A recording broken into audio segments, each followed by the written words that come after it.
Our first phenomena that we captured was the phenomena of playing an instrument into a piano with the sustain pedal down. Almost any instrument can work for this, and in this case, rather than using a normal flute or a recorder, we are using the special turtle flute in order for you to hear the beautiful resonance most clearly. Pay close attention to the following clip and listen for the sound that follows even when I stop playing the instrument.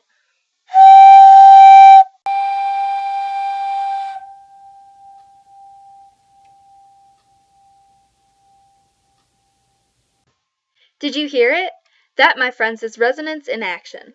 When a person plays an instrument into a piano, the air pressure from that instrument causes the strings to vibrate.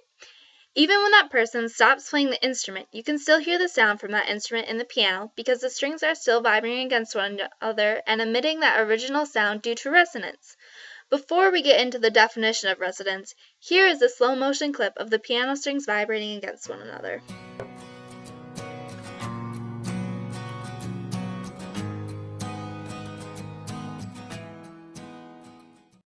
As you can see, the strings are vibrating off of one another.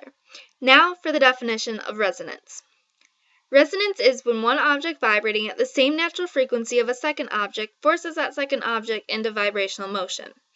Musical instruments are set into vibrational motion at their natural frequency when a person hits, strikes, strums, or plucks, or somehow disturbs the object.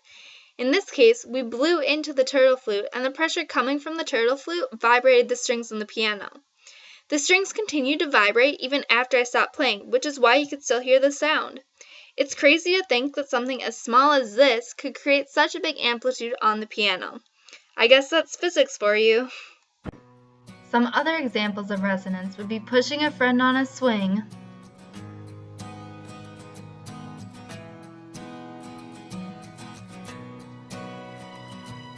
or breaking a wine glass with your voice. For the next clip, we'll be looking at the way that light reflects and produces strange images in two different types of mirrors. We'll be looking at a convex mirror and a concave mirror. We will observe this phenomena by looking at the two different concave and convex sides of a spoon. Here we have the concave side of the spoon. As you can see, the image that is reflected is upside down. We call this an inverted image. The image is also diminished, which means objects appear smaller than they really are. As you get closer to this spoon, objects become magnified, which means they look larger than they actually are. It's difficult to tell, but once you get close enough to the spoon, the object flips upright again and is no longer upside down. Everything seen before in the previous clip can be explained using ray diagrams. Here we have a ray diagram for the first scenario of what we saw. This is us, and this is the concave shape of the spoon. First of all, mirrors have a focal point, F, and twice this focal point is the radius of curvature, R. Based on where objects are, it can change the way the image is reflected. For the first scenario, we were outside of both the radius of curvature and the focal point. Here we see the ways that the lights would reflect, and based on where these two rays converge, an image is formed here.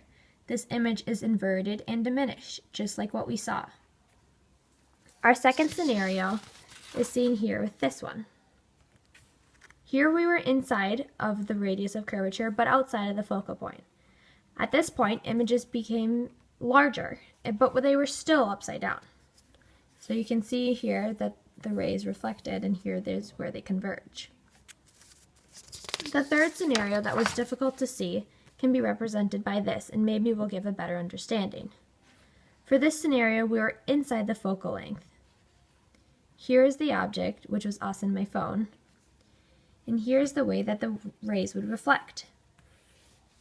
Here an image is formed, and the image is upright and magnified. Here we have the convex side of the spoon. As opposed to the concave side of the spoon, the image reflected is upright instead of inverted. The image is also diminished, which means everything appears smaller inside of the spoon. No matter where you move around the spoon, the image will remain the same. It will always be upright and diminished. Here we have the ray diagram that represents what we saw on the convex side of the spoon. As opposed to concave mirrors, convex mirrors have a focal length and a radius of curvature that is behind the mirror. As a result, it doesn't matter where the object is placed in front of the mirror, it will always produce one kind of image. Here we see that in front the rays do not converge, but they do behind. This is called a virtual image, and it will never be able to reflect anywhere. Here we see where the rays converge, that they form a smaller or diminished and an upright image, just like what we saw in the spoon.